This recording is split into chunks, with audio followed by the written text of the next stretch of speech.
Boas. Eu há uns tempos fiz um vídeo sobre o que é que se pode contar nas nossas listas, ou melhor, o que é que se pode colocar nas nossas listas se quisermos comparar as nossas listas com as listas de outras pessoas. Portanto, e basicamente falei sobre 3 regras base, que são basicamente regras universais, e que são as regras que basicamente toda a gente aceita. E hoje vou falar de mais uma regra que é bastante universal, mas que, embora sendo universal, pode ser sujeita à interpretação.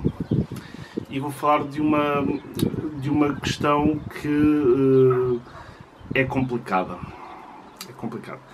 E se calhar não vou falar de mais uma outra questão, mas pronto, isso depende de como é que correr a extensão do vídeo. A primeira é muito simples, tem a ver com as fronteiras. Assumindo que isto é um jogo, pronto, que fazer listas competitivas é um jogo, aquilo que estamos a falar sempre é que o jogo, para ter alguma lógica, tem que ser jogado num espaço físico definido. Ok? Neste caso específico, falando para aqueles que estão a fazer listas para Portugal continental, o nosso grande problema, claro, é a fronteira com Espanha. Normalmente, até agora temos tido bastante sorte e não tem aparecido situações de aves num dos estuários do Minho ou do estuário do Guadiana que possam levantar questões, mas a questão básica é assim: se aparecer uma ave no estuário do Minho, vamos dizer uma gávea pacífica, pronto, que seria um primeiro para Portugal continental. Aliás, seria um primeiro para Portugal, pronto, seja que Portugal for. Mas vamos dizer que aparece uma gávea pacífica. E a gávea está sempre do lado espanhol do rio, ok? Esse bicho não vai entrar para a lista portuguesa, sequer, porque esteve sempre em Espanha. Não interessa que a gente esteja a ver, porque ele vai estar sempre em Espanha, ok? Percebem a lógica? Portanto, o problema aqui põe-se no seguinte, isto estou a dar um exemplo de uma espécie que não vai sequer entrar para a lista portuguesa. Portanto, neste momento, Gávea Pacífica nunca apareceu em Portugal. Se aparecer no estuário do Minho e ninguém a vir do nosso lado, ela nem sequer vai entrar para a lista. Portanto, é académico discutir se ela foi vista ou não foi vista, porque ela vai estar sempre em Espanha. Agora, vamos supor que a Gávea, por uma sorte do caraças, anda de um lado para o outro, certo? E vai entrar para a lista portuguesa. Portanto, alguém a vê junto à costa, à margem portuguesa. Portanto, há condições para a ave entrar para a lista oficial portuguesa. Ela só vai contar para a nossa lista se a gente também a vir do lado português. Se ela estiver do lado espanhol, a gente viu-a em Espanha. Certo? Ela está em Espanha, não está em Portugal. Não interessa onde é que a gente está, porque o que interessa é a ave. Se a ave está em Espanha, está em Espanha. Se a ave está em Portugal, está em Portugal. Isto é basicamente uma questão simples de onde é que raio está a ave. Está em Espanha ou em Portugal. Ok? Portanto, como digo, isto é uma situação que não é muito frequente acontecer, ok? Porque mesmo que a ave esteja em cima da linha de fronteira, ela normalmente vai passar de um lado para o outro. Mas há um caso muito conhecido, que foi nos Estados Unidos, na fronteira com o México, no Rio Grande, em que um guarda-rios de uma das espécies sul-americanas, que era o primeiro para os Estados Unidos, e ele estava poisado, eles deram com ele num festival que há lá, eles deram com ele e ele estava poisado na margem mexicana. Qual é que é o problema? Ninguém o podia contar porque ele estava no México. Não interessa que os observadores estejam nos Estados Unidos. A ave está no México. Portanto, não havia nada a fazer. A sorte foi que, para além da ave ter levantado voo e passado a meio do rio e, portanto, ok, houve também algumas almas audazes que basicamente arranjaram um barco e, tipo, espantaram ligeiramente a ave para o lado americano. E correu bem, pronto. Mas isto basicamente para dizer o quê? O problema surgiu quando a política... Isto era uma coisa que era automaticamente compreendida. As aves são contadas no sítio onde estão. O que é que acontece? O eBird, quando surgiu, mudou isto um bocado, porque o eBird é uma ferramenta que mapeia percursos. E na realidade eles não querem saber exatamente onde é que as aves estão exatamente. O que eles querem fazer é transectos, basicamente, em que os observadores vão dizer o que é que viram ao longo do trajeto. Portanto, para eles é um bocado irrelevante se o observador viu a ave aqui ou 100 metros mais à frente, porque depois, basicamente, para os cálculos deles vai dar tudo ao mesmo. E a regra do eBird, o eBird instituiu uma regra que era mais simples, que é assim: a ave é inserida no sítio onde o observador está. Ok?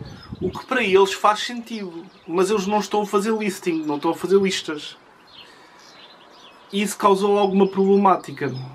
Mas, esquecendo essa situação do eBird, a regra é simples. É mesmo muito simples.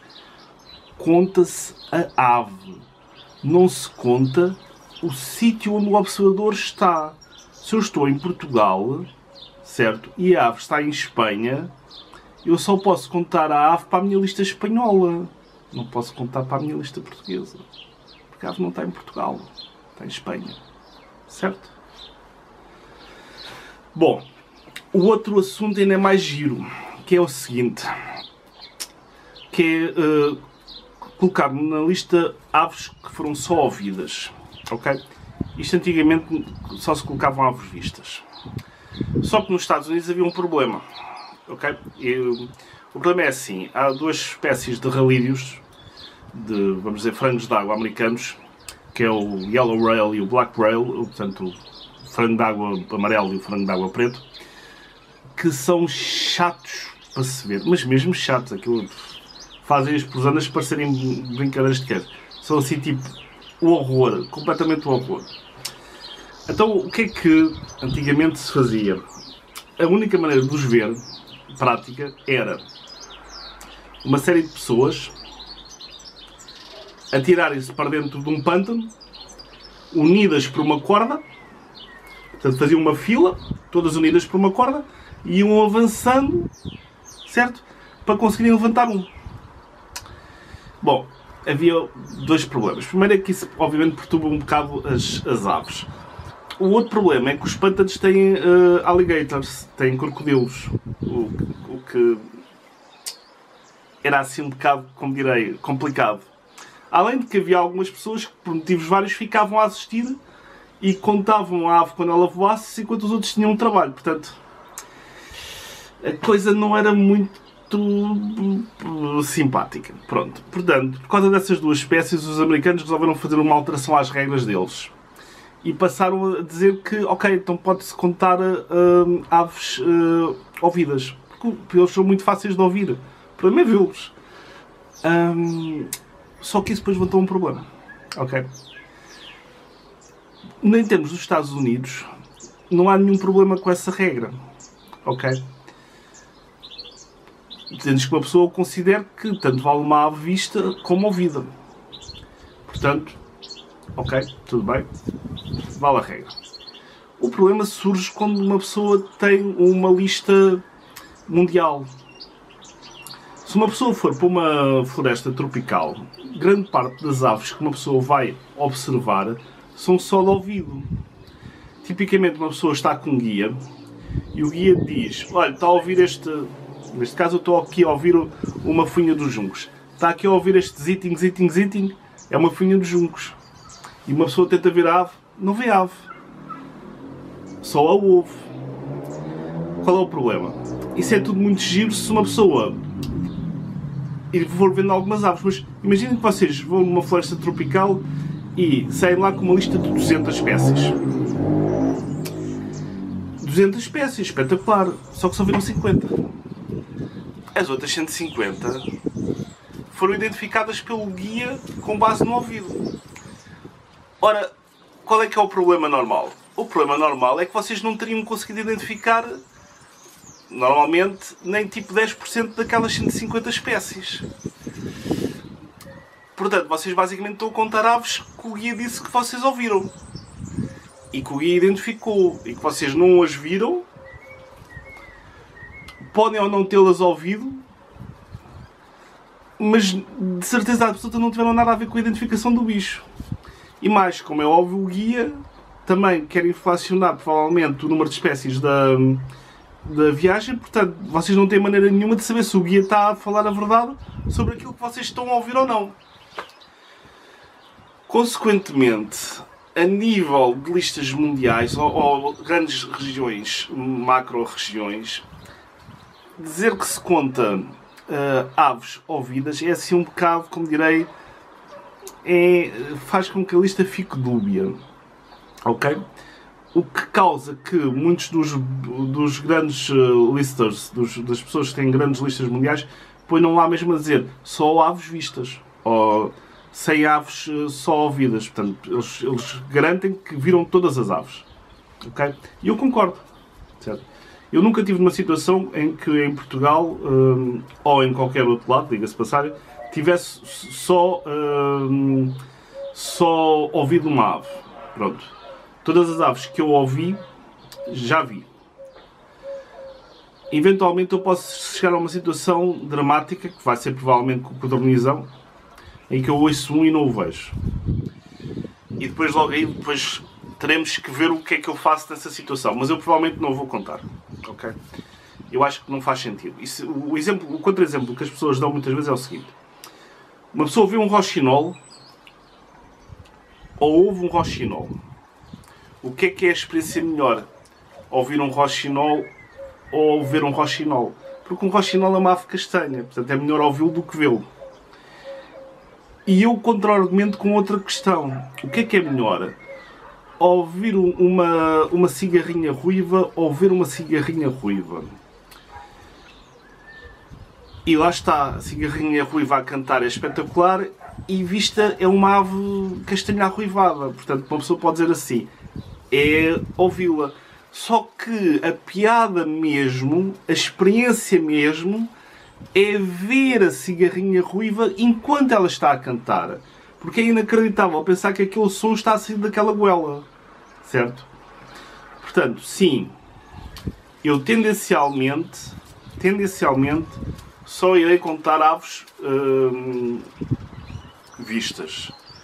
Certo? Ainda não tive que entrar numa situação em que possa ter que decidir se conta ou não uma ave não vista. Mas pelo menos para já quero contar só aves vistas e se por acaso estiver numa situação de contar uma ave ouvida, tem que ser uma ave que eu consiga identificar. Mas pronto, o máximo que eu tive quase lá a ter que entrar no desespero foi a Flosa Real, mas depois lá consegui ver a Flosa Real durante 30 milissegundos e pronto, alívio de consciência e está feito.